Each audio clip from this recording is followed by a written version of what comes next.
जय Hind friends. तुमच्या सगळ्यांचं पुन्हा एकदा स्वागत आहे आपल्या चाणक्य फाउंडेशनच्या युट्यूब चॅनलवरच्या करंट क्लाउड्स या करंट अफेअर्सच्या सिरीजमध्ये. आपण आजच्या सेशनमध्ये 19 आणि 20 फेब्रुवारी 2026च्या ज्या काही न्यूज होत्या वेगवेगळ्या, PIB असेल, लोकसत्ता असेल, मटा असेल किंवा तर जे लिडिंग न्यूज पेपर आहेत, तर त्याच्यावर मधल्या न्यूजवरती सविस्तर स्वरूपात त्या ठिकाणी डिस्कशन करणार आहोत. राईट. हो. अधिक वेळ न दवडता डायरेक्टली सुरुवात करूया.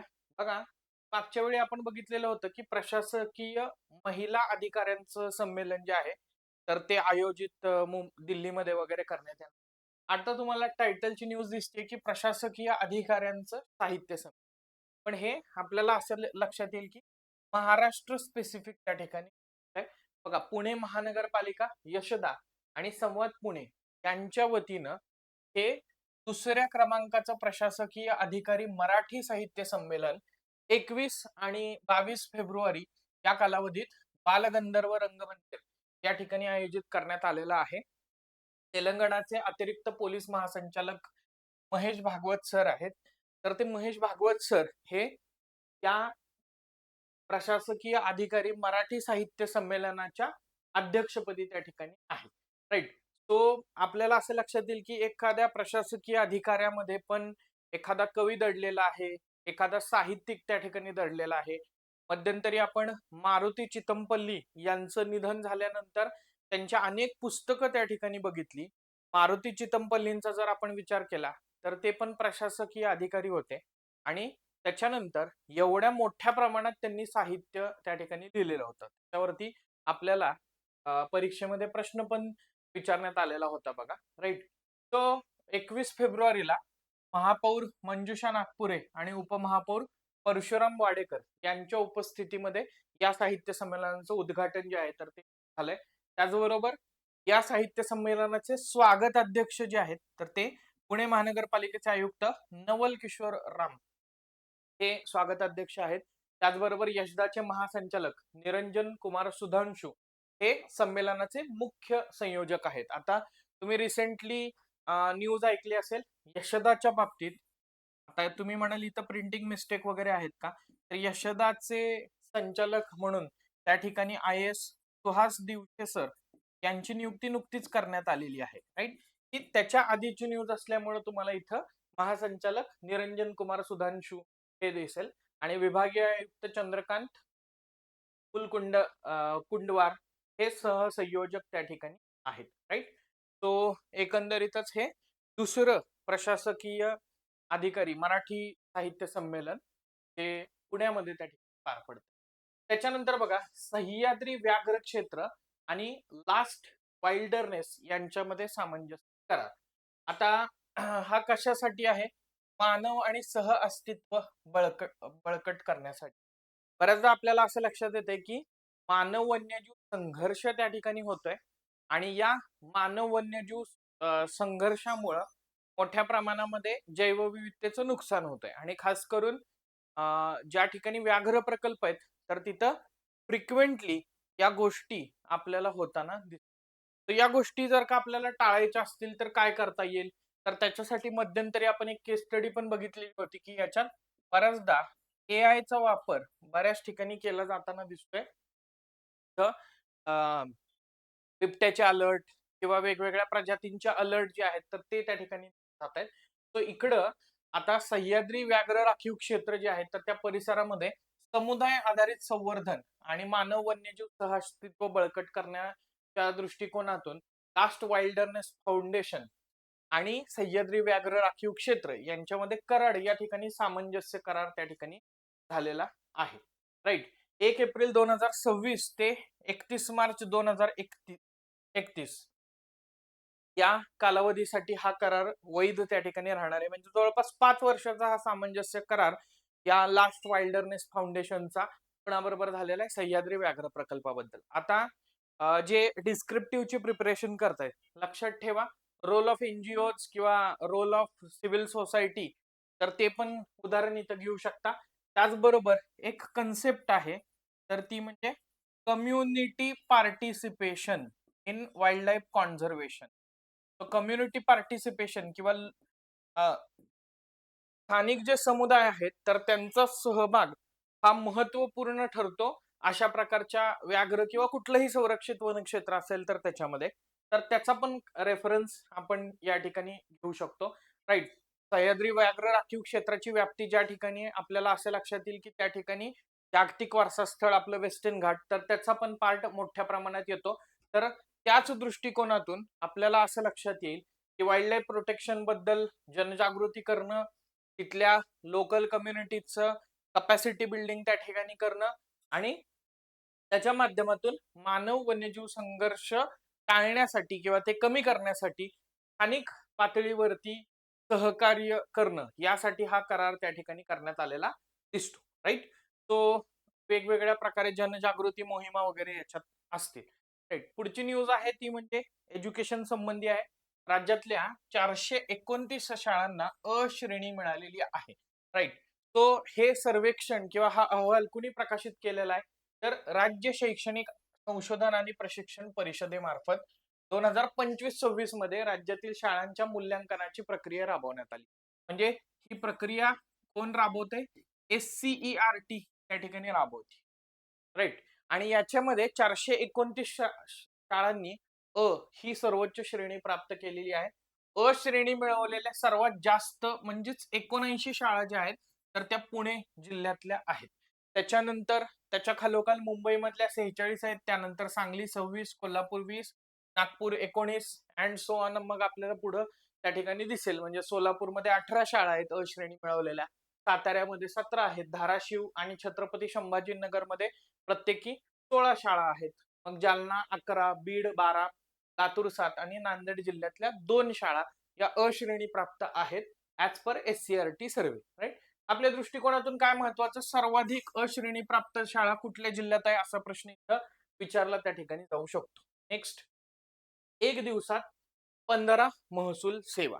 आता आपण 19 आणि 20 फेब्रुवारी या 2 दिवसांचं करंट अफेअर त्या ठिकाणी डिस्कस करतोय. आपल्या सगळ्यांना माहिती आहे 19 फेब्रुवारी हा दिवस आपण शिवजयंती म्हणून अत्यंत उत्साहामध्ये त्या ठिकाणी साजरा करतो. प्रेरणा घेण्याचा हा त्या ठिकाणी दिवस आहे.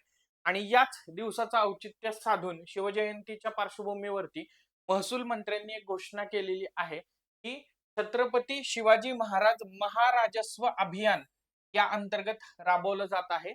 आणि ही मोहीम सर्व मंडल, त्याचबरोबर नगरपालिका आणि नगरपंचायतीच्या क्षेत्रामध्ये पुढच्या 2 महिन्यात 6 दिवस त्या ठिकाणी घेतली जाणार आहे. राईट.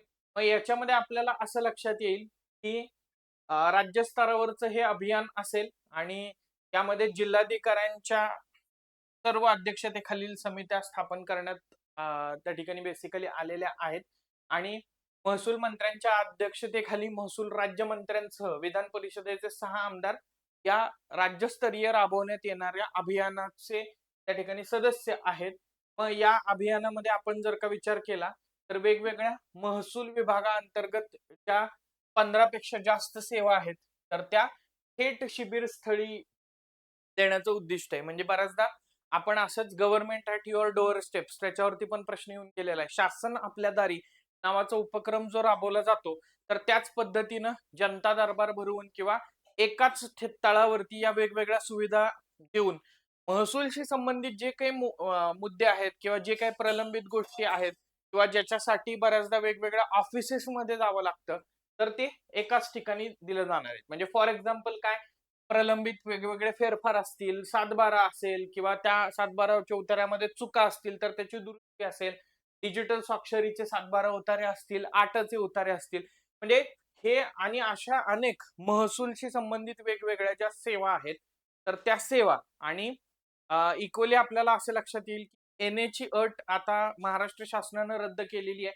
तर त्यामुळं अकृषिक परवानगी म्हणजे नॉन ऍग्रिकल्चर परवानगी जी आहे तर ती पण या शिबिरातून बेसिकली दिली जाणार आहे. बाकी ही मोजणी असेल, घरांसाठी पट्टे वाटप असेल, ऍग्री स्टॅक असेल, PM किसान नोंदणी असेल किंवा वेगवेगळ्या सामाजिक अर्थसहाय्य योजनांचे लाभ मंजूर करणे असेल तर त्या सगळ्या गोष्टी या ठिकाणी केल्या जाणार आहेत. राईट. आणि याच्यासाठी जे अभियान राबवलं जात आहे तर त्या अभियानाचं नाव आहे छत्रपती शिवाजी महाराज महाराजस्व अभियान.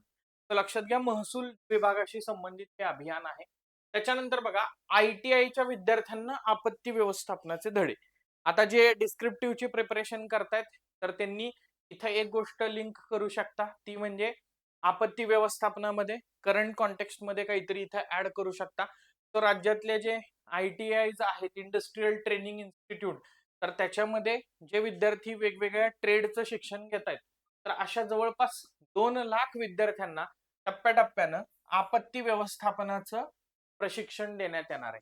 त्यासाठी आपले जे ITIज आहेत तर त्यांनी अनिरुद्धाज अकॅडमी ऑफ डिझास्टर मॅनेजमेंट आणि कौशल्य विकास विभागांतर्गत व्यवसाय शिक्षण आणि प्रशिक्षण संचालनालय यांच्यामध्ये हा सामंजस्य करार त्या ठिकाणी झालेला आहे. सो स्किल असेल, इनोव्हेशन असेल, याचबरोबर आपत्ती व्यवस्थापनाशी संबंधित जे काही वेगवेगळे अभ्यासक्रम आहेत तर ते पण एक्सप्लोर करायला ITIच्या विद्यार्थ्यांना मिळू शकतात. राईट. नेक्स्ट, कर्नाटकमध्ये भारतातील पहिल्या खाजगी हेलिकॉप्टर असेंब्ली लाईनचं उद्घाटन करण्यात आलेलं आहे. आता नेहमी लक्षात ठेवायचंय की कोणतीही न्यूज जी प्रथम घडणारी घटना असते त्याच्यावरती MPSC हमखास स्वरूपात बऱ्याचदा प्रश्न विचारत असते. त्यामुळे पहिल्या घडणाऱ्या घटनेच्या कॉन्टेक्स्ट मध्ये हे आपण बघू शकतो. तो पंतप्रधान नरेंद्र मोदी आणि फ्रान्सचे अध्यक्ष इमॅन्युअल मॅक्रॉन हे आता भारताच्या दौऱ्यावरती त्या ठिकाणी आलेले होते. तो 17 फेब्रुवारी 2026 ला कर्नाटकामधल्या वेमागल या ठिकाणी एअरबस H125 लाईट युटिलिटी हेलिकॉप्टरच्या टाटा ऍडव्हान्स सिस्टीमच्या अंतिम असेंब्ली लाईनचं मुंबईमधून आभासी पद्धतीनं म्हणजेच व्हिडिओ कॉन्फरन्सिंगद्वारे त्या ठिकाणी उद्घाटन केलं. आता याच्यावरती पण आधी प्रश्न येऊन गेलेला आहे. एअरबस आणि टाटा यांच्यामध्ये करार त्या ठिकाणी झालेला आहे आणि या अंतर्गत अशा प्रकारच्या ऍडव्हान्स लाईट हेलिकॉप्टरचं प्रोडक्शन जे आहे तर ते त्या ठिकाणी इंडियामध्ये करण्यात येणार आहे. सो ही भारतातली पहिली खाजगी क्षेत्रातील हेलिकॉप्टर फायनल असेंब्ली लाईन त्या ठिकाणी आहे. तो मेड इन इंडिया H125 2027 च्या सुरुवातीला हे हेलिकॉप्टर जे आहेत तर ते उपलब्ध होतील आणि त्याचबरोबर ते निर्यातीसाठी देखील उपलब्ध असतील. या सुविधेतून पुढच्या 20 वर्षात 500 H125 लाईट हेलिकॉप्टर्स जे आहेत तर ते तयार केले जाणार आहे. फ्रान्स, अमेरिका आणि ब्राझील नंतर आता कर्नाटक हे जगातलं चौथं H25 हेलिकॉप्टर उत्पादन आणि अंतिम असेंब्ली लाईन सुविधा करणारं केंद्र बनलेलं आहे. म्हणजे बघा, फक्त भारतात पहिल्यांदा ही हेलिकॉप्टर असेंब्ली लाईन चालू होतीये खाजगी स्तरावरती, हे महत्वाचं आहेच. पण त्याही पलीकडे जाऊन जगामध्ये अशा प्रकारच्या 4च असेंब्ली लाईन आहेत. फ्रान्समध्ये, अमेरिकेमध्ये, ब्राझीलमध्ये आणि त्याच्यानंतर आता भारतामध्ये कर्नाटकमध्ये वेमागल या ठिकाणी हे होत आहे. तर हेही लक्षात ठेवणं गरजेचं आहे. राईट.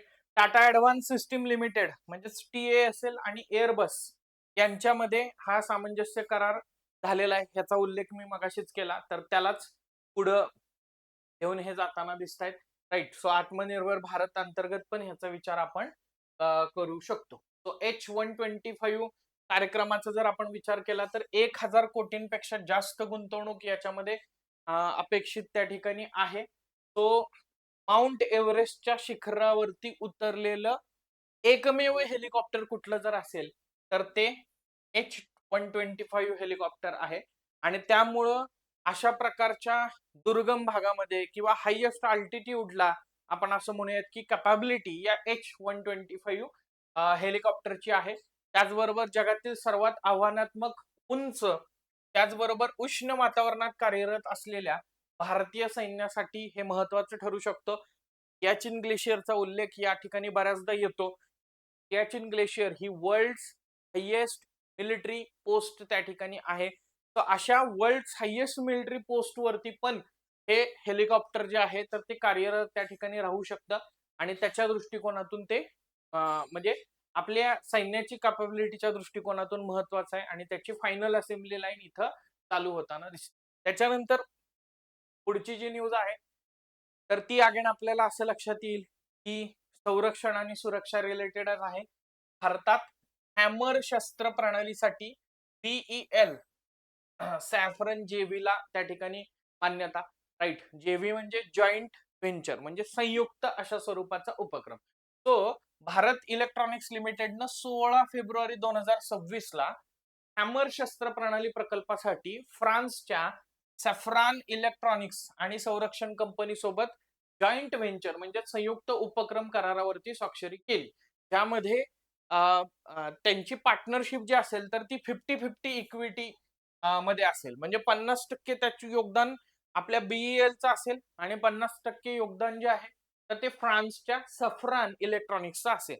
आता मला या ठिकाणी सांगायचंय ते म्हणजे इथं मला राफेलवर एमपीएससीने विचारलेला प्रश्न आठवतो, की बऱ्याचदा अशा प्रकारचे डिफेन्स करार होत आहेत किंवा अशा प्रकारचे वेगवेगळे उत्पादनाच्या दृष्टिकोनातून करार होत आहेत, तर ती कंपनी ही कुठल्या देशाची आहे याच्यावरती देखील प्रश्न विचारले जात आहेत. सो त्या कॉन्टेक्स्ट मध्ये आपण जर विचार केला तर आपल्याला असं लक्षात येईल इथं ही सफ्रान इलेक्ट्रॉनिक्स कंपनी ही फ्रान्सची आहे हे लक्षात ठेवणं त्या ठिकाणी गरजेचं आहे.